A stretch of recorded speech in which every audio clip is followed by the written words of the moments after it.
위기의 순간 우리의 생명을 살리는 행동은 따로 있습니다. 안전 골든 액션. 생사의 위기에서 살아남는 정보와 안전사회로 나가는 골든 액션을 소개합니다. 한국안전전문가협회 이송규 회장 전화로 연결합니다. 회장님 안녕하세요. 네, 안녕하세요. 이송규 교사입니다. 네, 반갑습니다. 자, 오늘의 골든 액션 주제는 폭염 안전인데요. 아직 6월인데도 폭염이 걱정될 정도로 정말 많이 더워졌습니다. 올여름 폭염 일수가 평년보다 좀 많고 시작 시점도 좀 빨라질 거라는 기상청 예보도 나왔죠? 네, 그렇습니다. 지금 기상청 예보에 따르면은 지금 기후 예측 모델을 지금 활용한 결과 6월의 기온은 평년보다 좀 대체로 높고요. 네. 또 7월과 8월은 높을 것으로 예상했습니다. 그리고 강수량도 6월에는 대체로 좀 많겠고 7, 8월은 평년과 비슷할 전망이라고 이러기 했거든요. 네. 그런데 우리가 그 기상청 일기예보를 보면은 대체로 높고 그냥 대체란 말이 없고 그냥 높고 이렇게 이야기하거든요. 근데 네. 조금 의미가 좀 다릅니다.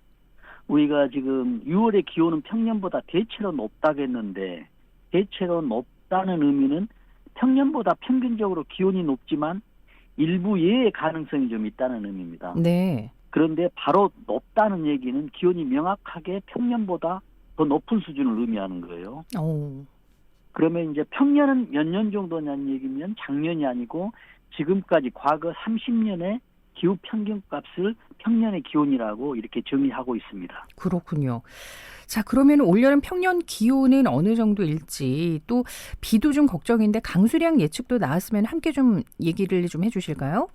그렇습니다. 지금 기상청에서 이제 발표하는 것은 평년, 지금부터 과거 30년까지였던 기온을 얘기하겠죠. 네. 이 기온은 6월 달에는 21.1에서 21.7도, 약간 그렇게 덥지 않거든요. 네. 이제 7월에는 24도에서 25.2도입니다. 그래서 25도가 넘어가면 이제 날씨가 덥다라고 하거든요. 8월에는 지금 24.6에서 25.6도 더 높아지거든요. 네. 그래서 지금 올해는 평년보다 뭐 대체로 높거나 더 높은 이런 얘기를 하고 있습니다. 그런데 이제 강수량을 보면은 6월에는 이제 평년보다 좀 대체로 많은데 7, 8월은 평년보다 좀 비싸다고 합니다. 네. 그래서 올해 이제 어떤 여름의 날씨를 보면은 기온은 날씨는 덥겠는데 강수량은 그다지 이렇게 많지 않겠다라고 발표를 좀 기준으로 하면 예상이 되고요. 이제 태풍도 좀 여름에 오지 않습니까? 그렇죠. 태풍도 그렇게 많지 않고 평년보다 비슷하거나 더 적을 가능성이 있다라고 기상청에서 예보하고 있는 이런 상태입니다. 네. 평년보다도 좀 강한 폭염이 올 수 있다고도 하는데 폭염하면 2018년이 떠오르잖아요. 정말 대한민국 관측사상 정말 가장 무더운 여름이었는데 올해도 그러면 그럴 가능성이 있다고 볼 수 있을까요? 그렇습니다. 지금 기상청에서 지금 어떤 통계 자료도 있고 이런 상황을 보면은 우리가 폭염하면 굉장히 덥다라고 하지 않습니까? 네. 그런데 이제 폭염하면은 그 기상청에서 발표하는 수치를 보면은 하루 기온이 33도 이상인 날이 연 이틀간 예상이 될 때 기상청에서는 폭염주의보를 발령해요. 네. 근데 35도 이상이 될 것 같으면 폭염경보를 발령합니다. 네. 그래서 이제 폭염주의보와 경보를 합해서 폭염특보라고 하는데 지금 이런 날씨가 많다라고 지금 예상이 됩니다. 그런데 지금 기상청에서 발표한 폭염 일수를 보면 네. 2022년도에는 24.3일이고 2023년도에는 그보다 더 많은 26.7일 또 작년도에 보면은 더 많은 28일이 되고 있거든요. 그래서 네. 폭염 일수가 해가 지남으로 인해서 더 많아진다는 얘기입니다. 그러면 올해는 작년에 28일이었고 올해는 아마 최소한 28 이상이 되지 않을까라는 이런 예측도 해봅니다. 그래서 많이 덥겠네요. 네, 연각께서 말씀하신 대로 2018년에도 대한민국 관측사상 최악의 무더위였는데 그때 폭염 일수가 31.5일이었습니다. 아, 그래요. 그래서 올해도 굉장히 무덥겠다라는 생각이 좀 듭니다. 뭐 한낮에는 당연히 많이 덥겠지만은 밤에도 안심할 수 없는 게 열대야가 있어서 좀 대비를 해야 할 것 같습니다. 마냥 뭐 덥다고 하루 종일 에어컨만 틀 수는 없고 이게 뭐 전력 소모도 문제지만 온실가스 배출도 심해질 거고 뭐 여러 문제가 있잖아요. 열대야에 대비할 수 있는 좀 좋은 방법 있을까요?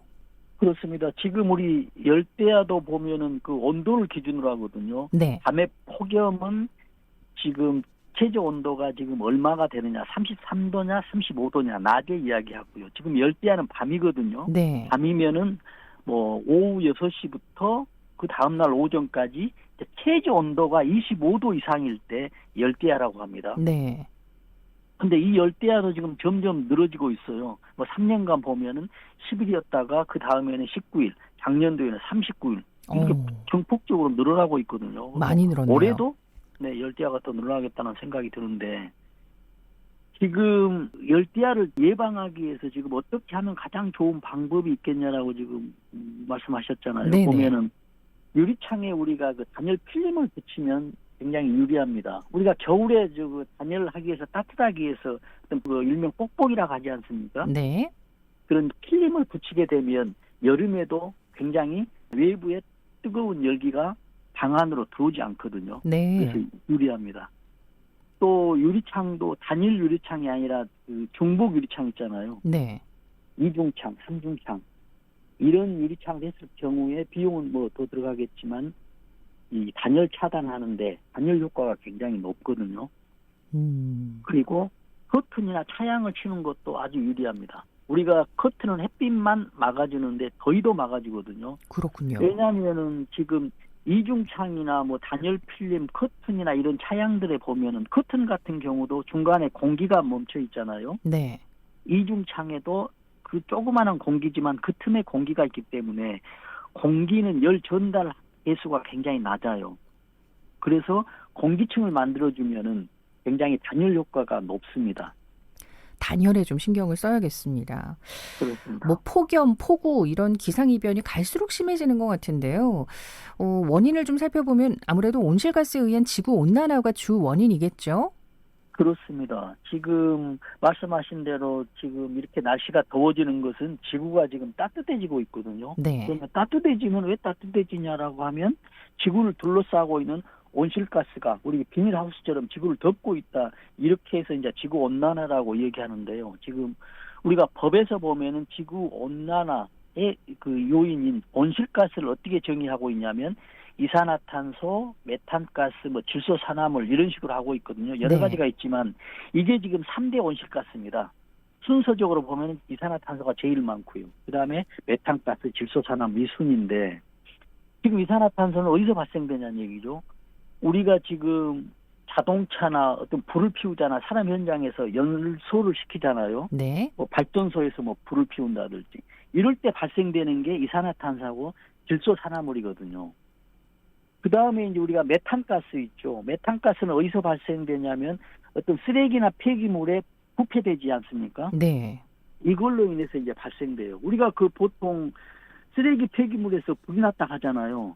네. 그러면은 지금 메탄가스에 의해서 자체적으로 발생된 메탄가스에서 불이 날 수 있거든요. 그래서 메탄가스가 온실가스에서 악영향도 있지만은 화재 원인이 되기도 하거든요. 네.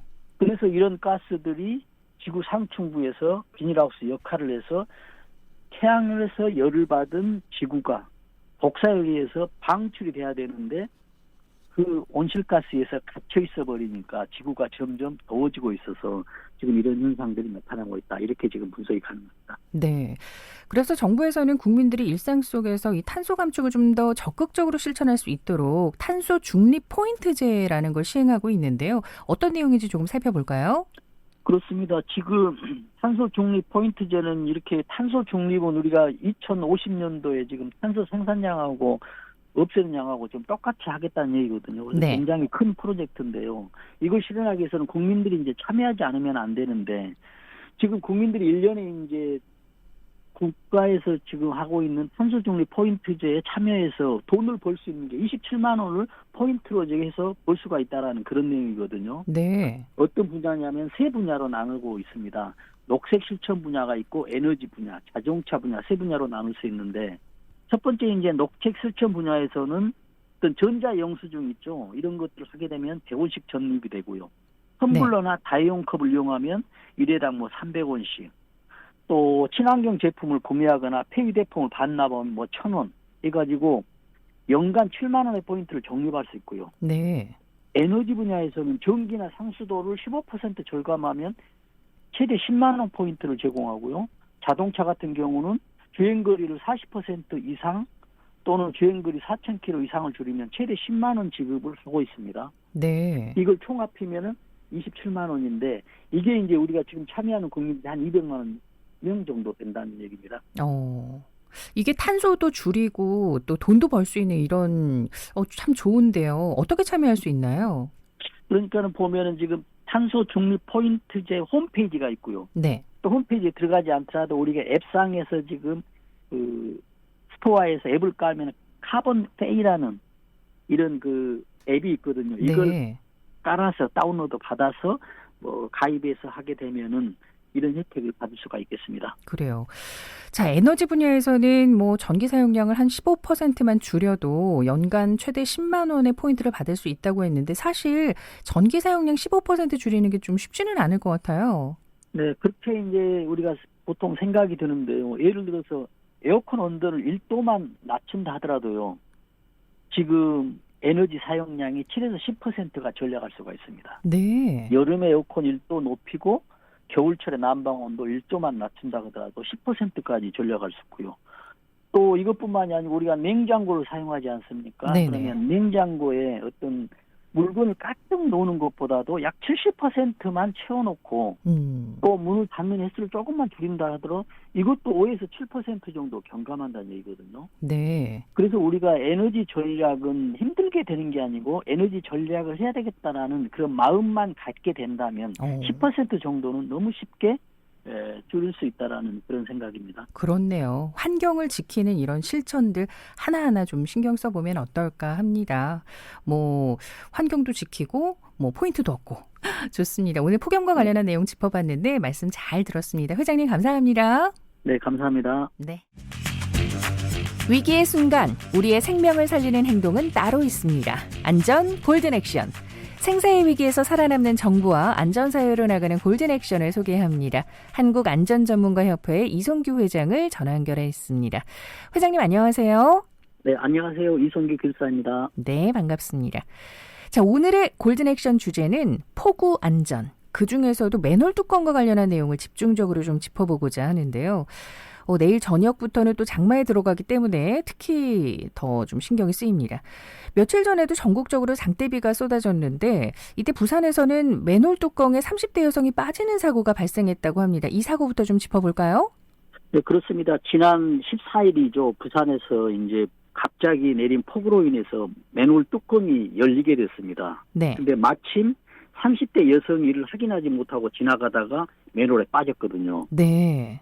그래서 이제 이 상황을 보고 주위에 있는 어떤 그 행인들이 급히 이제 그 구조를 해서 다행입니다만은 이런 사고들이 그 전날 지금 180mm 폭우가 발생했거든요. 네. 그래서 뭐 굉장히 주의해야 되고요. 말씀하신 대로 지금 내일부터 또 전국적으로 장마가 온다고 하니 이런 그 싱크홀 이거에 대해서 맨홀 이거에 대해서 굉장히 주의를 해야 되겠습니다. 그렇습니다. 이 30대 여성은 다행히 구조가 됐습니다만 폭우와 맨홀 사고 하면은 또 2022년 집중호우 당시에 그 서울 서초구에서 40대 50대 남매가 맨홀로 추락해서 숨진 사고도 또 생각이 나거든요. 그때 당시를 좀 복기를 해보면 맨홀 사고를 좀 대비할 수 있지 않을까 싶어요. 네, 그렇습니다. 굉장히 이제 중요한 또 내용이 될 수도 있거든요. 네. 지금 말씀하신 대로 2022년 8월 8일입니다. 그래서 서울 서초구에서 이제 갑자기 또 비가 많이 내린 날이었어요. 시간당 이때도 100mm 이상 기록적인 폭우가 냈었는데 네. 지금 두 남매가 사망했거든요. 근데 어떤 상황이냐면 지금 차량을 운행하다가 갑자기 물이 차니까 시동이 꺼졌습니다. 네. 그래서 시동이 꺼져서 이제 차를 놔두고 대피를 했겠죠. 그래서 굉장히 비가 많이 와서 지금 대피를 하고 있다가 이제 비가 어느 정도 소강 상태가 되니까 이제 둘이서 우산을 쓰고 귀가를 하는 중인데 물이 어느 정도 좀 있었어요. 그래서 맨홀 뚜껑이 열려 있는 그 맨홀을 지나가다가 이제 동생이 들어갔는데 그 동생을 또 구조하려다가 또 오빠까지 해서 두 명이 사망한 이런 사고가 있습니다. 네. 근데 이런 사고를 보면은 어떤 게 있냐면 우리가 물살이 막 들어가는 경우가 많이 있잖아요. 네. 이런 경우는 물살이 굉장히 세요. 인력으로는 구조하기가 본인 자체도 어렵고요. 또 타인이 쓸려간다 하더라도 이렇게 구조하기가 굉장히 어렵습니다. 그래서 네. 마음 급한 마음에 이렇게 구조하다가 구조하려는 사람까지 이렇게 또 인명피해가 있는 경우도 있기 때문에 꼭 이거는 명심해야 되겠습니다. 정말 순식간에 물살에 빨려 들어가는 모양입니다. 예. 해마다 이렇게 여름철에 비가 많이 오게 되면은 맨홀 뚜껑이 열리면서 위험한 상황이 많이 발생을 하고 있는데 혹시 관련 통계가 나와 있는 게 있을까요? 그렇습니다. 지금 2018년부터 2022년까지 이제 전국의 맨홀 뚜껑의 열림 사고가 113건이에요. 네. 그런데 이제 2022년도만 기준으로 하면 110건이 발생했거든요. 아유, 그래요. 네, 그래서 그 해에는 이제 굉장히 폭우가 많았다고 하는데 지금 해마다 이런 기록들이 계속 바뀌거든요. 그래서 네. 올해도 지금 장마가 있고 지금 이상 기후 때문에 뭐 새로운 또 기록을 세우지 않다라는 그런 보장도 없기 때문에 정말 좀 주의를 해야겠다는 생각이 듭니다. 그러게요. 2022년 기준으로 한 해에 110건이면은 생각보다 맨홀 뚜껑 사고가 굉장히 많았는데 이 사고를 좀 대비할 수 있는 정부의 대책이 좀 필요하지 않을까 싶어요. 그렇습니다. 그래서 이제 그 이후로 이제 정부에서 특히 이제 환경부에서 여러 가지로 이제 그 자체적으로 보완책을 구성해서 지금 설치를 하고 있거든요. 근데 네. 이제 맨홀 추락 방지 시설입니다. 그래서 각 맨홀에 대해서 이제 추락 방지, 맨홀 뚜껑이 열리더라도 거기에 망이 있거든요. 네. 그래서 그 망에 의해서 빨려 들어가지 않도록 하고 있는데 지금 작년 6월 기준에 지금 전국에 345만여 개 맨홀이 있다고 합니다. 네. 근데 그 중에서도 이제 좀 집중 관리를 해야 될 맨홀이 한 6만 2천 개 있어요. 네.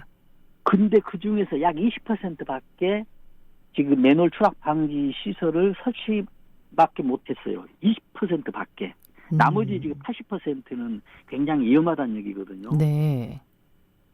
그래서 지금 정부가 이렇게 이제 설치를 하는데 저는 이런 생각도 하거든요. 이 설치하는데 이 설치했을 때 얼마나 안전을 보장해 줄 거냐도 문제지만은 지금 설치돼 있지 않는 곳이 80%가 되기 때문에 침수가 된다라고 하면 본인이 어떤 안전을 지키지 않으면 어떤 대책이 없겠다라는 이런 생각을 해봅니다.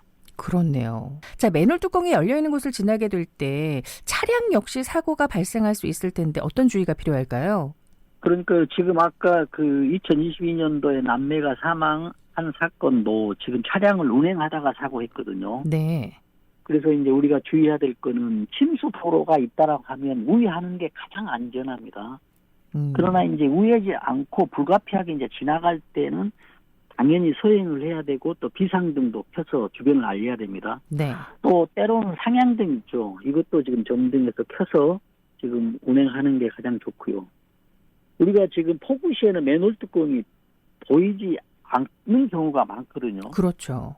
네, 그래서 이제 갑자기 물이 빨려 들어가는 경우도 있고 솟아오는 경우도 있거든요. 지금 어떻게 해서 이제 솟아오르고 빨려 들어가냐면 맨홀 뚜껑의 거리가 50m, 뭐 100m 이 간격으로 있거든요. 네. 근데 그 맨홀이 왜 맨홀이냐면 사람이 들어가는 홀딱에서 맨홀이거든요. 어떤 네. 보수를 위해서.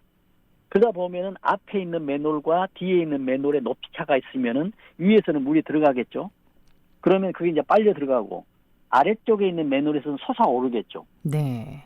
그런데 이거는 이제 시각적으로 보이는데 점점 시간이 지나면 위에 있는 수위와 밑에 있는 수위가 점점 덮게 되면은 양쪽에 들어가지 않고 뚜껑이 열려 있는 상태로 이제 구멍만 있는 게 돼버리죠. 그걸 이제 모르고 지나가다 보면 이제 사고가 나는 것이거든요. 그래서 이런 것들 굉장히 주의해야 되겠습니다. 보행자 입장에서도 보이지 않는다고 하면은 이거는 금방 그냥 빨려 들어가기 쉬울 텐데 어떤 점을 각별히 좀 유의를 해야 할까요? 그러니까 지금 보이지 않고 또 침수된 물은 깨끗하지가 않잖아요. 모두 네. 쓰레기나 이런 것도 있기 때문에 그래서 시각적으로 밑에 있는 무릎 이하라 하더라도 뚜껑이 열려 있는지 안 열려 있는지 확인하기가 굉장히 어렵습니다. 그래서 이제 뭐 밖을 안 나가는 게 가장 상책이지만 또 밖에 안 나갈 수가 없잖아요. 아무리 비가 온다 하더라도. 그렇죠. 예. 그래서 이걸 갈 때는 이제 바닥을 가장 위험하다고 생각하고요. 앞에 시각적으로 그래도 촘촘한 걸음을 하고 혹시 우산이나 이런 게 있으면은 좀 낮은 곳에 있으면 한번 이렇게 짚고 확인하는 것도 좀 필요하고요. 우리가 보통 보면은 그 차도 이런 데서 맨홀을 많이 보잖아요. 네. 그런데 거기만 있는 게 아니고 인도에도 있어요. 음. 인도에도 맨홀이 있기 때문에 좀 낮은 곳이다. 물이 좀 쌓여있는 곳이다라고 하면 물이 솟아나오거나 빨려 들어가지 않더라도 뚜껑이 열려있는 상태로 물이 고여있는 경우가 있기 때문에 네. 꼭 확인해야 되고요. 우리가 이제 또 맨홀에서 보면은 그 물만 들어가는 곳이 있거든요. 이걸 이제 뭐 배수구, 우수구라고 합니다. 비우자 써가지고 빗물 들어가는 곳인데 거기에는 빗물바지가 있잖아요. 네. 여기에 이제 쓰레기나 낙엽 등이 좀 없어야 되겠습니다. 그래서 평상시에 비가 오기 전에 집 주변에 이런 우수구가 있다고 한다면 이제 빗물바지, 좀 쓰레기 이런 것도 좀 치워야 되고요. 또 중요한 건 우리가 밖에 나올 때 슬리퍼 같은 거 신고 나오는 경우가 가끔 있지 않습니까? 네네. 이제 이런 것도 어떤 안전에 대해서 긴박하게 이렇게 순식간에 민첩하게 움직여야 되는데 이런 것이 장애가 될 수 있기 때문에 이런 것도 좀 피했으면 하는 그런 바람입니다. 네. 자, 집중호우로 인한 맨홀 뚜껑 열림 사고를 중심으로 오늘 좀 살펴봤는데 추가로 그 도로 파임이라고 하죠. 싱크홀 사고도 좀 짚어보면 좋겠어요. 비가 많이 오게 되면은 이 싱크홀 사고도 좀 자주 나지 않습니까? 그렇습니다. 지금 비가 오면은 이제 뭐 싱크홀 또 도로 파임, 포트홀 이런 것도 있기 때문에요. 지금 굉장히 중요합니다. 특히 뭐 이런 저지대나 뭐 이런 것들에 대해서는 또 주의해야 되고요. 그 우리 주변이 어떤 매립지였다라고 한다면 비가 많이 왔을 때는 매립지는 싱크홀 날 확률이 굉장히 높거든요. 네. 그리고 또 이런 어떤 경우가 있냐면 싱크홀이 뭐 작년에나 뭐 그 전에 한번 발생한 지역이 있어요. 그 지역에 대해서는 또 다시 발생할 확률이 다른 높아요. 지역보다는 높습니다. 왜냐하면 밑에 지하에 어떤 땅의 구조가 응집력이 약하다거나 매립지였거나 아니면 그 전에 공사를 해서 기반이 약해졌기 때문에 다시 비가 온다면 이런 것이 반복될 수가 있기 때문에 네. 이런 것도 굉장히 중요하고요. 가장 이제 우리가 중요한 것은 항상 이런 안전에 대해서는 자녀들과 이렇게 소통하는 게 굉장히 중요한 거라고 생각합니다. 그렇죠. 날씨가 안 좋으면 이런 거에 대해서는 어떻게 대응할? 네. 구체적으로 좀 그렇다는 공유를 점이 하고 예, 네. 해야겠죠. 앞서도 말씀드렸습니다만 내일 저녁부터 우리가 또 장마에 들어가기도 하고 요즘에 뭐 국지성 폭우 가능성이 또 높기도 하고 하니까요. 미리미리 주변 안전을 좀 챙겨주셔야겠습니다. 오늘도 안전 챙겨주신 회장님 말씀 잘 들었습니다. 감사합니다. 네, 감사합니다. 네. 위기의 순간 우리의 생명을 살리는 행동은 따로 있습니다. 안전 골든 액션. 생사의 위기에서 살아남는 정보와 안전사회로 나가는 골든 액션을 소개합니다. 한국안전전문가협회 이송규 회장 전화 연결돼 있습니다. 회장님 안녕하세요. 네, 안녕하세요. 이송규입니다. 네, 반갑습니다. 자, 오늘의 골든 액션 주제는 차량 침수 안전인데요. 장마철에 접어들기도 했고 최근 호우로 인해서 실제로 차량이 침수되는 경우도 있었죠. 몇 년 전에는 충북 오송에서 지하차도가 침수되면서 많은 희생자가 나오는 안타까운 일이 있기도 했는데요. 이렇게 많은 비가 쏟아지는 집중호우 시에 차량을 운전할 때 특히 뭐 지하차도 같은 데를 진입할 때 주의해야 할 것들이 있을 것 같아요. 그렇습니다. 지금 비가 많이 오면 그 물은 낮은 곳으로 지금 움직이지 않습니까? 네. 근데 지하차도는 지금 알다시피 지하차도 한 중심이 제일 낮은 곳이 되잖아요. 원형형으로 돼 있어서. 그래서 물이 그 안에 점점 쌓이게 되는데 지하차도는 낮은 곳이기 때문에 굉장히 순식간에 모여요. 보통 뭐 몇십 초, 몇 초 안에 뭐 수위가 올라가거든요. 그래서 네네. 침수되는 곳이 아주 위험한 곳입니다. 그래서 이런 걸 이제 예방하기 위해서 이제 각 지자체에서 이 지하차도 입구에 차량 진입 차단 장치를 설치를 해놨어요. 네. 그래서 물이 많이 차게 되면 아예 차량이 진입하지 않도록 하는 이런 장치들을 해놨었죠. 말씀하신 대로 그 지하 오송차도 사고 이후에 이렇게 설치를 해놓은 곳이 많습니다. 그러나 아직도 설치되지 않는 곳이 있어요. 그렇기 때문에 초행길에서는 굉장히 주의를 해야 됩니다. 네. 정말 생각하는 것보다도 예상보다 훨씬 빠른 속도로 침수가 되기 때문에 지하차도 운행 시에는 각별히 좀 주의를 해야 할 텐데 사실 일반 평지에서도요. 운전을 하다가 이렇게 좀 물이 좀 잠긴 것 같다 하는 경우가 있습니다. 어느 정도 물이 이렇게 차 있을 때 대피를 좀 해야 하는지 그 시점이 있을 것 같아요. 그렇습니다. 지금 아까 말씀드린 대로 지하차도 같은 경우는 지하차도만 이제 위험하다고 생각하는데 이제 말씀하신 대로 이제 일반 평지를 할 때는 우리가 보통 이제 10cm라고 이야기하거든요. 그러면 네. 10cm가 이제 좀 감이 잘 안 오잖아요. 그런데 이게 이제 타이어 이제 바닥이 좀 잠긴 상태예요. 네. 이때 되면은 이제 차량이 뭐 운전할 수 있지만은 좀 그래도 위험하기 때문에 저속 우행해야 된다라고 이제 하고 있습니다. 그러나 이제 10cm보다 더 많고 한 20에서 30cm 정도 되잖아요. 그러면 네. 여기서부터 이제 위험이 시작됩니다. 그래서 차량이 이제 하부가 침수가 돼요. 네. 차량 하부가 침수되면 이제 엔진하고 가깝기 때문에 엔진 손상 우려도 있고요. 그렇기 때문에 좀 그 대피를 하는 게 가장 우선적으로 좀 생각을 해야 되거든요. 네. 그러면 이제 가장 중요한 게 이제 30cm 이상이 되면 이때부터는 진짜 문제가 발생을 하고 있습니다. 이제 소형 차량 같은 경우 보면은 물에 이제 점점 뜰 수 있다는 얘기죠. 완전히 뜬다는 게 아니라 속도가 있기 때문에 이미 부력에 의해서 약간씩 떤다는 얘기죠. 그래서 네. 어떤 측면으로 뭐 물이 들어오거나 그러면 차가 밀릴 수가 있고요. 그렇다 보면 또 시동도 꺼질 수 있어서 이때는 정말 좀 대피를 해야 되거든요. 네. 그런데 이제 보통 이런 경우도 뭐 가는 경우가 있는데 아주 중요하게 좀 운전을 해야 되고요.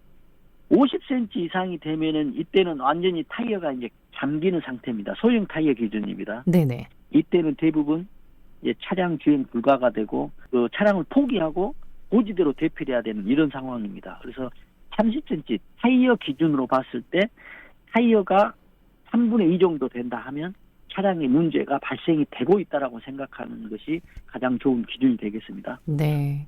시간당 뭐 30mm 이상 막 급하게 막 쏟아지는 그런 비에서는 절대 무리하지 마시고 우회하거나 이렇게 이용하시는 게 좋을 것 같고요. 만약에 불가피하게 침수 지역에 차량이 진입한 상태다. 이럴 경우에는 어떻게 하는 게 가장 중요한 골든 액션이 될까요? 그렇습니다. 지금 침수 지역을 지금 불가피하게 진입을 했으면 차량을 포기하고 대피를 해야 되는데 이것도 잘 안 될 경우가 있거든요. 네. 왜냐하면 지금 빨리 가면 또 될 수도 있는 상황이잖아요.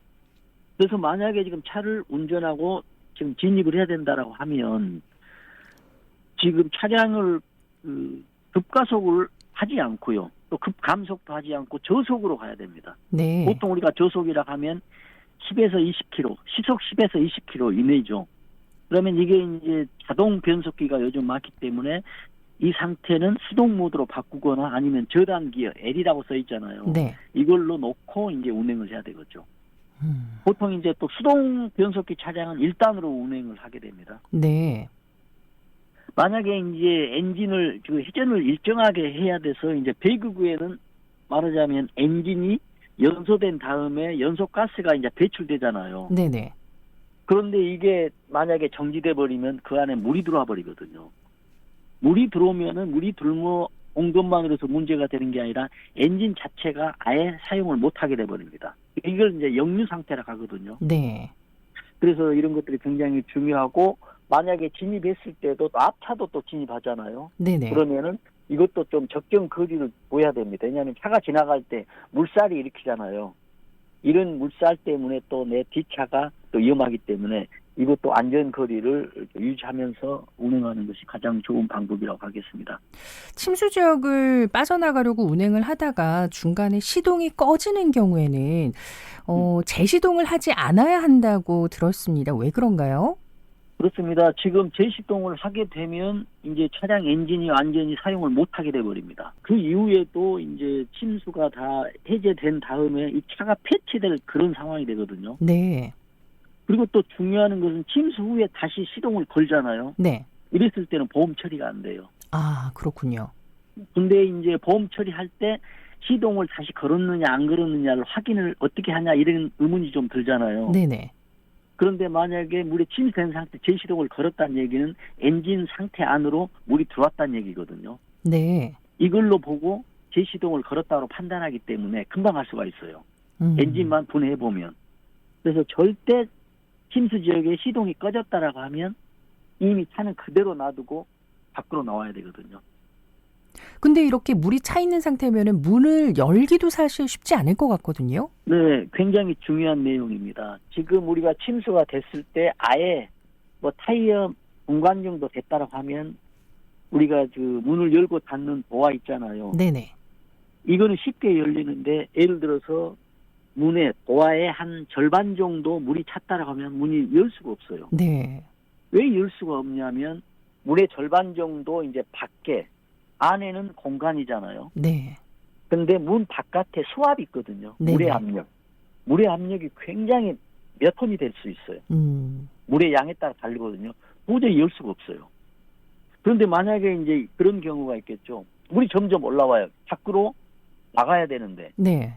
예를 들어서 유리창 버튼을 누르잖아요. 그럼 유리창이 내려오면 일로 탈출해야 되는데 만약에 배터리가 아웃되면 유리창 버튼도 문을 열 수가 없어요. 그러면 이때 이제 밖으로 나와야 되면 물이 어느 정도 찰 때까지를 기다려야 됩니다. 네. 실내와 실외 순위가 똑같아지면 수압이 없어지거든요. 네. 실내도 똑같은 수압, 실외, 차량 밖에도 압력이 똑같기 때문에 그때는 문 열기가 쉬워지거든요. 그때까지 기다리면서 문을 열고 탈출하는 방법밖에 없습니다. 당황하지 아니면, 않는 게 정말 중요하겠네요.